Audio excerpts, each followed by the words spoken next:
Um, we're in Gulf Shores, Alabama right now. My name is Trisha Springstead. I'm a registered nurse. And we came down to Alabama because we feel that Alabama has been treated very unfairly. Women are spontaneously miscarrying children. Dolphins are spontaneously beaching and miscarrying. And you know, it's criminal. What's been done to these people is criminal. And I suggest that we start filing some criminal charges against people for not taking their oath of office seriously. The other thing is that we need a united coalition. And our government allowed this to happen on their watch. And I want a united coalition. And I'm working with Barbara at the Earth Organization. I'm working with Lean. And I think that we all need to unite around these groups so that we can get the money in order to test these people, in order to get them treated appropriately, and we need to bioremediate. We've got to bioremediate this water. How do you feel about what's happening? Initially, I was devastated. I probably cried for the first 4 months. I still have days I cry. Mm-hmm. We've lost something down here that you can't ever replace. And I know that I will never go back in the water, probably in my lifetime. And how I really feel is that I came here to retire, not to die. And I'm afraid that if this continues and we don't get the proper help that we need to have, that's what's going to happen.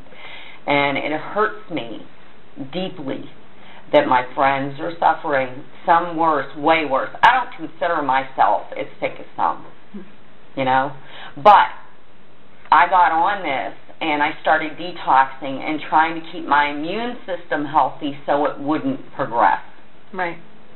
And I pray to God that it doesn't, because I've seen people go from having the lesions like I've had to it going into their lungs and going into their brains and having seizures and being diagnosed with COPD and pneumonitis and pleurisy and all this other stuff, you know, and I don't want to live like that. And you know, I'm with you. I've been begging. I know. I've been begging, please, you know, wake up, and I'm seeing so many people suffer. Well, and the other thing that really irritated me, I went over to Mobile, over to the Health and Human Services listening session, and this was about 3 weeks ago, and I spoke. I got up with the doctor. There was that Dr. Birnbaum, who is in charge of the Gulf study for the cleanup workers, and I told them I have VOC tests, and I have high levels of VOCs in my blood, and I'm just a resident. And, you know, it's really altered my lifestyle. My lifestyle has totally changed, okay? And I went on to explain that, you know, this whole thing, people are sick. And I was told that the VOCs in my blood right now did not come from the Deepwater Horizon. And this is from the woman who is running the Gulf study. And she's with? Health and Human Services. I have her. What's her name? Right here. I believe it's on that paper. Birnbaum? Yeah. Yeah. And I was basically dismissed. This is the National Institute of Health Studies. This is going to be a 10-year study. I'm here to tell you right now that in 10 years, these people are going to be dead if we don't do something soon. Come on. And that's what they tell you about the VOCs here. Yeah, the VOCs are all normal, huh? Yeah. Well, VOCs are part of our daily lives. Pumping gasoline, working around burning fuels such as gas, wood, coal, and natural gas. Breathing in, this is really normal.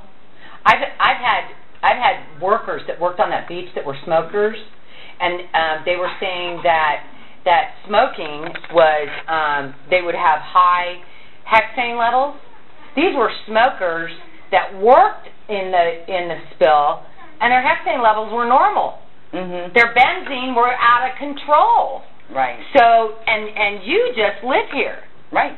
And these people are basically the National Institute of Health. I hate to tell you this, and the CDC.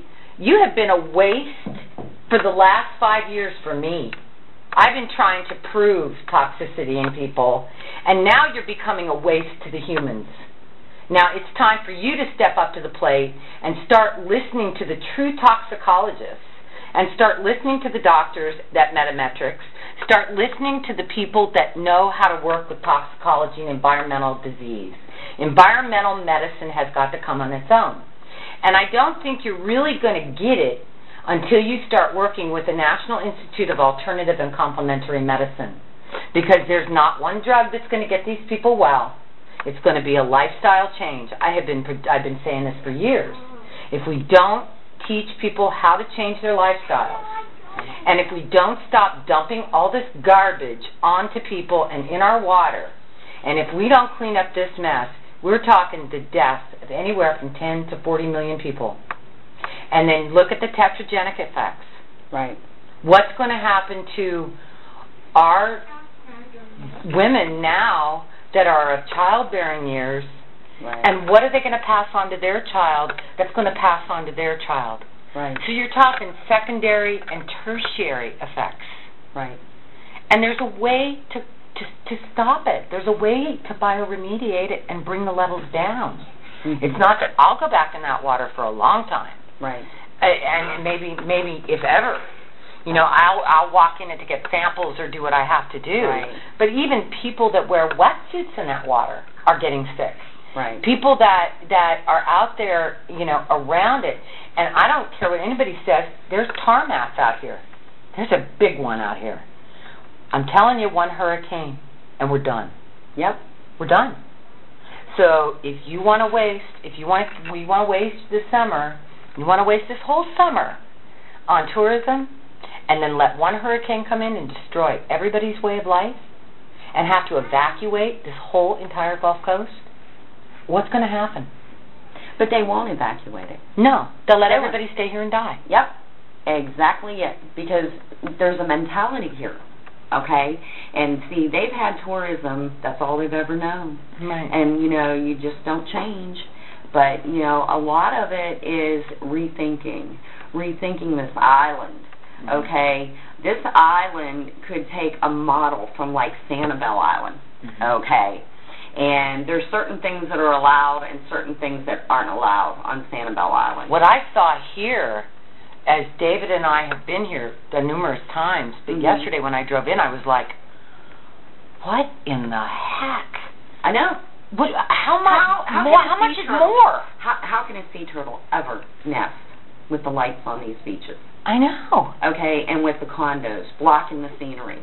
Okay, and I actually submitted a plan when Bob Riley was governor. We had a Coastal Recovery Commission that was supposed to send recommendations, okay, of how we could change things, how even after a hurricane, you know, things could be better, and how we could be a little more diverse on, you know, the economic end of it, because when you build your house on sand, it eventually will go away. I was going to say. Okay, whether it be oil or a hurricane or whatever. And I did submit some things, and one of the things was, okay, if you're going to have all these big high-rises, then let's get some solar panels on them. Make them pay for their own energy and quit sucking it from everybody else. That's right. All right? This island could very easily become a golf cart island. There's only 3 ways on it. Yeah. Okay? You have like a big parking station at the bridge, and you drive your golf cart over. Exactly what we did on Sanibel. Exactly. Yeah. And, I mean, you know, of course, bicycles, you know, little mopeds, things like that. Decrease the exhaust emissions from cars. Absolutely. And then you have to get rid of the beach road. You have to move back. Yeah. And, you know, new ordinances, yeah, the big condos would be grandfathered in. But anything new built could only be 3 stories. But then the other things that I was looking at is change the color of your buildings. Absolutely. The color of those buildings they're actually, to me, they're visual contaminants. I know. You know, I mean, they're eyesores. They're eyesores. They really are. I mean, I was like, how red can you make red? And how purple can you make purple? And I know. And you know, I mean, and use low lead paints. Right. I'm looking at it. I'm thinking, man, they could have made this really pretty. Tony Kenyon could have been a hero, but he chose not to be. Yeah. Well, Tony Kenyon really needs a good wake-up call. Yeah. And he's going to get one real soon. Yeah. Because this guy, apparently, from what I'm hearing, and I don't like to get into politics, but we're going to have a little chat. But apparently, he's got a lot of money. Oh yeah. And he's Bob Kraft. Bob Kraft, the mayor of Gulf Shores. He owns Kraft Farms. Right. It's a great big new division. You know. It's right. This is what it's all about the buck. Yes. It's all about the buck. And you know, the other thing is how much money has BP spent down here hiding things? Well, that's it. When I was down here right after the spill with David, it was a ghost town. Right. It was. Last summer it was, these streets were empty. When the spill was in April, David and I were down here in May. I was nearly arrested twice for going out on the beach and getting samples. And this place was a ghost town. There was nobody here. No. And then we come back, and it's like, and you know, they kept covering up the sand. Everywhere we go, we'd see the sand being covered up. Right. And then, you know, workers were afraid to speak. Right. And then they said that the air quality was fine. It wasn't. They were not doing the testing at the right time. No, they were doing it like now, with today. Versus. Right. Yeah. But see, the thing is about the coast, in the evenings, the fog rolls in. Yep, and it brings everything to the ground so that when you're asleep, anything that was in the air. And all last summer, my oldest son was living with us, and he worked at Bubba's Seafood House. He was a cook there, and he did not have a car. So I was taking him back and forth to work every single day during the spill, and right there on Orange Beach, right on the main road. And he has asthma, and there were a couple of trips to the emergency room with him. And then he broke out on his arms in big abscesses. And, I mean, it was one thing after another, but every day you could smell it. And the other thing that people don't understand is that a lot of the stuff that we're seeing going on with the patients down here, it's almost as if, you know, many of the people that are on the beach every day, that have worked on those beaches, that live their life on those beaches, it's almost as if they've been hit with high-dose chemotherapy and heavy-duty radiation. Yeah. And now they have to bring their life back. Right. But until we decrease the load out there, right, exercising on the beach is going to make people sicker. Yep. If you don't test the quality of the air between 3 and 5 a.m., right, you're not going to get a true test. It disperses. Dispersants disperse. Right. And as it gets hotter, it's going to rise higher. Right. And how many of these people know out there? They don't. They're out there swimming with their children. They're laying in the sun. They're being told that everything's clean. Right, and it's not. Yeah. And to the eye, when you walk out on the beach, it looks real pretty. It looks real pretty until you go down a few miles. For a week or a month or a year, with the blood in the ink of the headlines and the sound of the crowd in my ear, you might ask what it takes to remember when you know that you've seen it before, where a government lies to a people and a country is drifting to war. And there's a shadow on the faces of the men who sent the guns to the wars that I fought in places where their business interest runs.